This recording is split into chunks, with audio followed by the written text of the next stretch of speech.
As-tu déjà pris un moment pour réfléchir à la profondeur de ta propre existence? Ta naissance n'est pas un événement fortuit, ni une simple coïncidence entre l'espace et le temps. En réalité, elle est une expression parfaite d'un décret divin, un acte intentionnel inscrit dans le grand livre d'Allah bien avant que tu ne sois façonné. Chaque battement de ton cœur, chaque souffle que tu prends, tout cela est le fruit d'une volonté divine qui dépasse notre compréhension humaine. Imagine un calligraphe penché sur sa feuille, traçant chaque lettre avec soin, chaque courbe avec intention. Allah, le plus grand des artistes, a écrit l'histoire de ta vie avec une telle précision que même le mois de ta naissance contient des secrets. Il ne s'agit pas simplement d'un repère temporel, c'est un chapitre de ton existence qui porte une mission, une bénédiction ou même une épreuve. Chacun de ces aspects est une clé destinée à te guider vers ton objectif ultime, te rapprocher d'Allah et accomplir ta destinée. Dans le Saint-Coran, Allah nous dit avec une clarté poignante, « Nous avons créé toutes choses avec mesure. » Sourate 54, Al-Qamar, verset 49. Ce verset, empreint d'une profondeur infinie, nous rappelle que rien, absolument rien, n'est laissé au hasard dans l'univers d'Allah. Tout est précisément ordonné, chaque détail ajusté avec une minutie divine. Ta venue au monde, à une date précise, dans un mois particulier, s'inscrit elle aussi dans cette harmonie cosmique. Et si cela semble anodin, détrompe-toi. Ce moment précis où tu es apparu sur Terre est porteur de sens, un message du Créateur pour toi. Découvrons les messages spirituels des mois de naissance en Islam Muharram, le premier mois, le mois du commencement. Chaque début porte une énergie singulière, une lumière qui éclaire les premiers pas d'un voyage. Être né en Muharram, c'est être au cœur de cette énergie créatrice. Tu es comme une flamme qui illumine l'obscurité, un précurseur, un guide. Ce mois marque un appel à initier, à inspirer et à ouvrir des voies nouvelles pour les autres. Mais ce rôle n'est pas donné à tout le monde. C'est un dépôt divin qui exige foi et persévérance. Regarde les prophètes comme Ibrahim, alayhi salam, Nuh, alayhi salam, ou encore le prophète Muhammad, paix et bénédiction sur lui.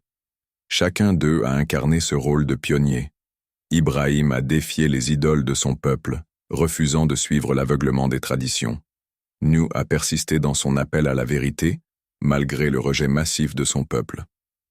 Quant au prophète Muhammad, il a été le dernier messager, celui qui a ravivé la lumière dans une époque d'égarement total.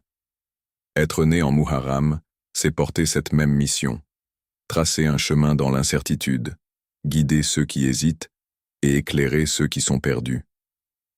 Mais pour briller comme un phare dans la nuit, cette lumière doit être nourrie. Approfondir ta foi, renforcer ton lien avec Allah et puiser dans les récits des prophètes te permettra de marcher avec confiance. Car être né sous le signe du commencement, c'est aussi accepter la responsabilité de montrer la voie, même lorsque le chemin semble difficile ou inconnu. Safar. Le mois de la sensibilité. Si tu es né en Safar, ton âme porte un don rare, celui de la sensibilité. Tu ressens ce que les autres ne peuvent pas percevoir. Ton cœur capte les douleurs cachées, les émotions non exprimées. Cette capacité à deviner les larmes derrière un sourire ou à offrir un réconfort silencieux est une bénédiction divine. Mais ce don n'est pas seulement une capacité, c'est une mission. Le prophète Muhammad, paix et bénédiction sur lui, est l'exemple parfait de la douceur et de la miséricorde. Il caressait la tête des orphelins, réconfortait ceux qui souffraient, et sa parole apaisait les cœurs brisés. Il a enseigné que la douceur est une force, celle qui transforme les cœurs sans les briser, celle qui ouvre des portes là où la violence échoue. Cependant, vivre avec cette sensibilité dans un monde parfois dur peut être éprouvant. Tu peux ressentir que ta douceur est perçue comme une faiblesse, ou que ton cœur est trop tendre pour supporter certaines injustices. Mais ne te laisse pas endurcir. Ce cadeau qu'Allah t'a donné est une lumière précieuse dans ce monde. Cultive-le. Sois cette personne qui apaise, qui réconcilie, qui répand la paix sans rien attendre en retour. car Allah aime la douceur en toutes choses, et ceux qui portent le Rama dans ce monde seront baignés dans sa miséricorde dans l'au-delà. Rabi al-Awwal, le 3e mois. Le mois des explorateurs. Il existe 2 types d'âmes, celles qui acceptent tout sans questionner et celles qui refusent les réponses faciles, qui creusent, qui cherchent, qui explorent. Si tu es né en Rabi al-Awwal, ton âme appartient à cette seconde catégorie.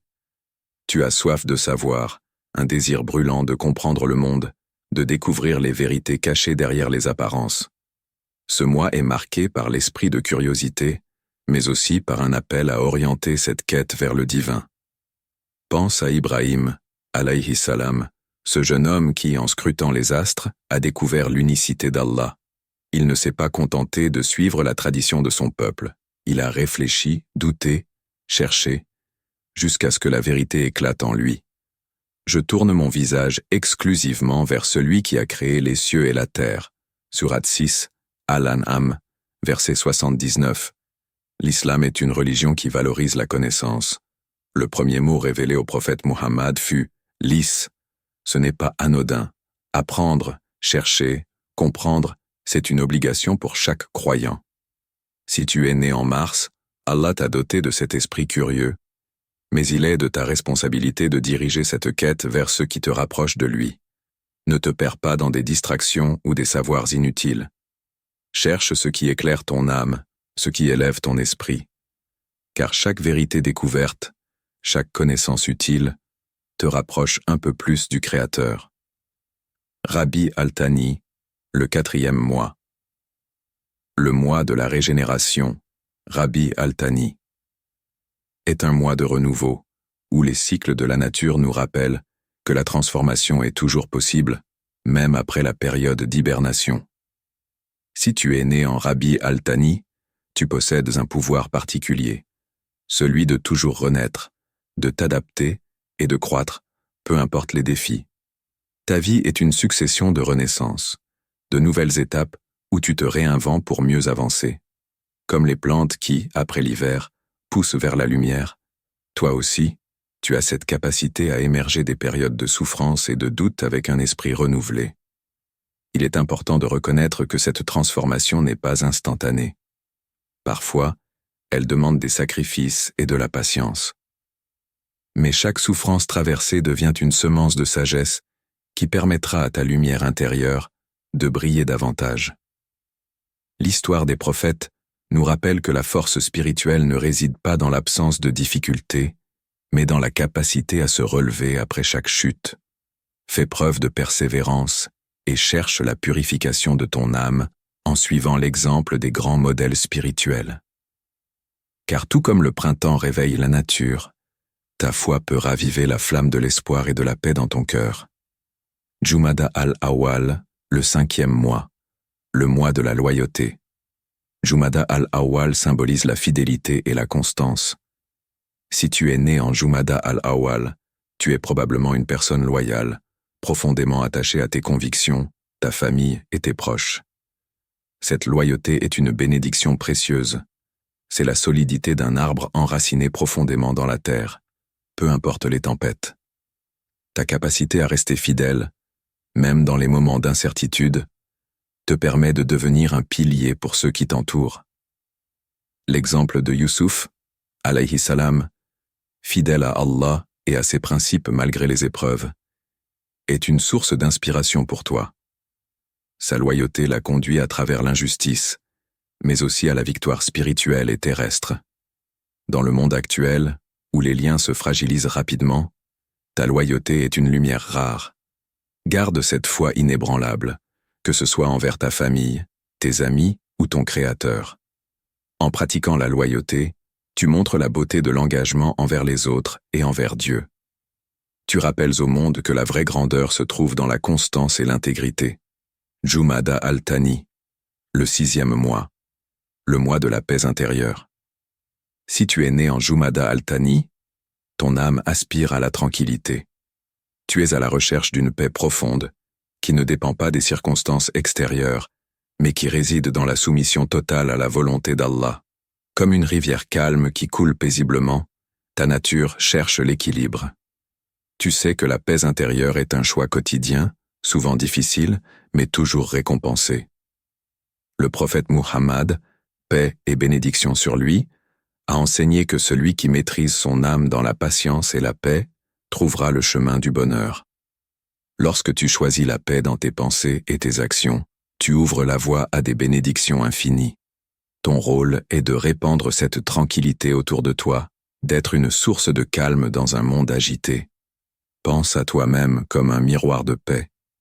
La paix que tu cultives en toi doit se refléter dans tes relations avec les autres. Elle est le fondement de tout véritable progrès spirituel. Rajab, le 7e mois. Le mois de la gratitude. Le mois de Rajab est celui de la reconnaissance. Être né en Rajab, c'est porter en toi une sensibilité particulière envers la gratitude, un cœur qui sait apprécier les petites et grandes bénédictions de la vie. La gratitude est une clé spirituelle puissante, un outil qui ouvre des portes vers plus de bienfaits. Le prophète Muhammad, paix et bénédiction sur lui, nous a appris que l'un des plus grands moyens de renforcer notre relation avec Allah est de lui rendre grâce pour chaque souffle, chaque bienfait. Si tu es né sous ce mois, tu as cette capacité innée à voir le positif dans les situations difficiles et à remercier Allah pour ses bénédictions, même les plus petites. Le mois de Rajab t'invite à vivre dans un état constant de reconnaissance. Cultive cette gratitude dans ton cœur et vois comment elle transforme ta vie. Elle apportera paix et abondance, car Allah récompense ceux qui sont reconnaissants de ses bienfaits. Sha'ban, le 8e mois, le mois du courage. Le mois de Sha'ban incarne la force intérieure et le courage. Si tu es né en Sha'ban, tu possèdes un caractère audacieux, un esprit prêt à affronter les défis sans crainte. Le courage ne signifie pas l'absence de peur, mais la capacité de faire face aux difficultés malgré celles-ci. Ton âme est dotée de cette bravoure, comme un lion prêt à défendre ce qui lui est cher. L'histoire de Moussa, alayhi salam, face au pharaon, est un exemple éclatant de courage. Il n'a pas craint de défier la tyrannie et d'annoncer la vérité, même lorsqu'il savait que son combat serait difficile. Si tu es né en Sha'ban, ton courage est un appel à l'action. Ne laisse pas les obstacles te décourager, mais fais preuve de fermeté, d'audace et de persévérance dans ta quête du bien. Ramadan, le 9e mois, le mois de la sagesse. Si tu es né en Ramadan, ta vie est une quête de connaissance et de sagesse.